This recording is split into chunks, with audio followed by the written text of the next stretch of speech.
కడప జిల్లా మైదుకూరులో వన మహోత్సవం ఘనంగా నిర్వహించారు. మున్సిపాలిటీ ఆవరణంలో ఎమ్మెల్యే పుట్టా సుధాకర్ యాదవ్ మొక్కలు నాటారు. వర్షాలు కురవాలంటే, ఆక్సిజన్ సమృద్ధిగా అందాలంటే చెట్లే ప్రధానమన్నారు. ప్రజలు తమ ఇంటి ఆవరణలో మొక్కలు నాటాలని ఎమ్మెల్యే పుట్టా సుధాకర్ యాదవ్ పిలుపునిచ్చారు.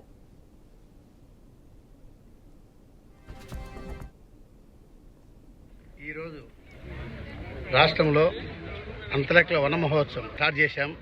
దాని మూలంగా ఈరోజు మైదుకూరులో కూడా మన మున్సిపాలిటీ పరిధిలో వన మహోత్సవానికి ఈరోజు మొక్కలు నాటడం జరిగింది. అదే రకంగా జిల్లాలో కూడా ఇప్పుడు 9:30కు అలా స్టేట్ జిల్లా వైజ్ అందరూ కూడా అలా వన మహోత్సవం చేస్తున్నారు.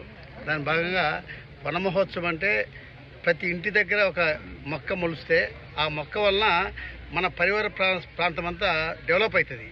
అది కాకుండా వర్షాలు కూడా వస్తాయి. దానికి మూల కారణము మొక్కలే కాబట్టి ఈ మొక్కల వలన శ్వాస పీల్చుకోవడం కానీ, మంచి ఆక్సిజన్ ఇవ్వడం కానీ, మొక్కల మన ఆరోగ్యం కూడా బాగుపడుతుంది, పరిసరవంతం కూడా బాగుంటుందని చెప్పి రాష్ట్ర ప్రభుత్వం ఒక నిర్ణయం తీసుకునేది.